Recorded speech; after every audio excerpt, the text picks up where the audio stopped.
हबलू नाम का लड़का अपने माता पिता के साथ रहता था। हबलू के दो छोटे छोटे भाई बहन थे और उसका परिवार बेहद ही गरीब था। माता पिता कपड़े धोने का काम करते थे, जिससे उनका गुजारा बड़ी ही मुश्किल से चलता था।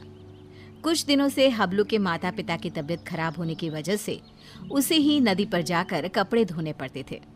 एक दिन की बात है, हबलू नदी के किनारे बैठकर कपड़े धो रहा था। ये जिंदगी भी कोई जिंदगी है, लोगों के कपड़े धोना। अगर कपड़े अच्छे से ना धुले तो लोग कितना सुनाते हैं और ऊपर से उल्टा पैसे भी नहीं देते। कपड़े धोने की वजह से नदी का पानी गंदा हो जाता है। उसी नदी में एक चुड़ैल रह रही होती है। जब वो नदी का पानी गंदा देखती है तो गुस्से से पागल हो जाती है। कौन है जो मेरे रहने की जगह को गंदा कर रहा है? अभी जाकर बताती हूँ उसे। हबलू नदी में कपड़े धोकर उन्हें वहीं पेड़ से बंधी रस्सी पर सूखने के लिए डाल देता है और वहीं पेड़ के नीचे कपड़े सूखने तक उनका इंतजार करने लगता है। हबलू को पता ही नहीं चलता कि बैठे बैठे कब उसकी आंख लग गई और कुछ ही देर में चुड़ैल भी नदी से निकलकर आ जाती है। कौन है जिसने मेरे रहने की जगह को गंदा किया है? तभी चुड़ैल की नजर रस्सी पर सूख रहे कपड़ों पर पड़ती है। अरे वाह, ये कपड़े तो बड़े ही सुंदर सुंदर है और ये साड़ी कितनी खूबसूरत लग रही है। तभी चुड़ैल अपने पहने हुए कपड़े देखती है। मेरे कपड़े कितने गंदे हैं, हम लोगों को तो अच्छे कपड़े पहनना नसीब में ही नहीं होता।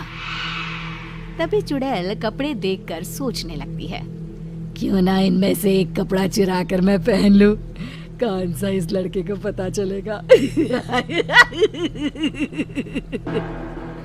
चुड़ैल जल्दी से रस्सी से एक साड़ी उतारती है और नदी में ले जाकर पहन कर देखती है।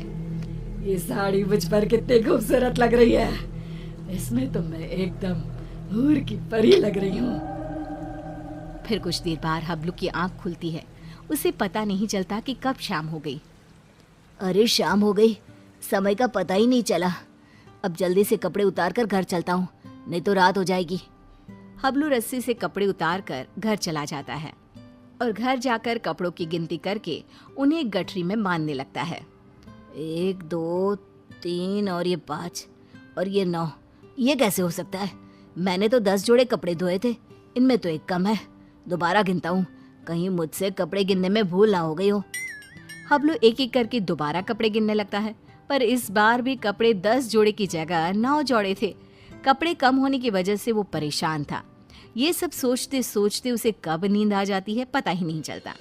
अगली सुबह हबलू फिर से कपड़े लेकर नदी पर धोने के लिए चला जाता है और जैसे ही वो कपड़े धोने लगता है, नदी का पानी कपड़े धोने की वजह से फिर से गंदा होता है। ये देखकर नदी में रह रही चुड़ैल आग बबूला हो जाती है। ये लोग मुझे चैन से रहने भी नहीं देते। आज फिर ये लड़का कपड़े धोकर मेरी रहने की जगह गंदा कर रहा है। आज मैं ऐसा सबक सिखाऊंगी कि ये कपड़े यहाँ धोना ही भूल जाएगा। हबलू के कपड़े धोने के बाद वो उन्हें पेड़ से बंधी रस्सी पर सूखने के लिए डाल देता है। जब तक ये कपड़े सूख रहे हैं, मैं यहीं पेड़ के नीचे कुछ देर आराम कर लेता हूँ। हबलू वहीं पेड़ के नीचे एक कपड़ा बिछाकर लेट जाता है।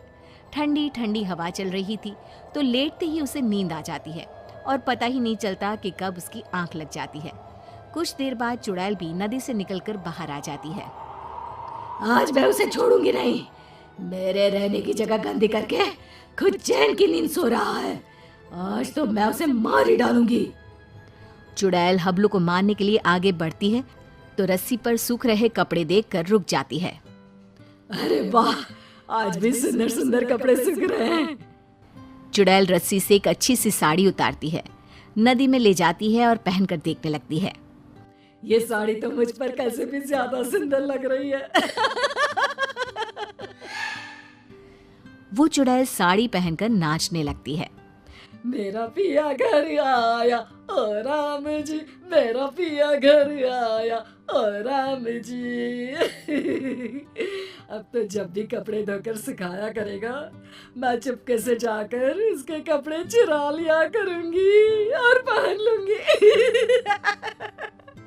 उस लड़के को पता भी नहीं चलेगा कि उसके कपड़े कौन चुरा कर ले जाता है। और अगले दिन नदी का गंदा पानी देखकर चुड़ैल फिर से बाहर आती है और फिर से देखती है। ये लड़का आज भी कपड़े सुखाकर सो रहा है। इस तरह से चुड़ैल हर रोज चुपके से जाती, एक अच्छा सा कपड़ा उठाती, नदी में ले जाती, पहनकर देखती और खुश होती।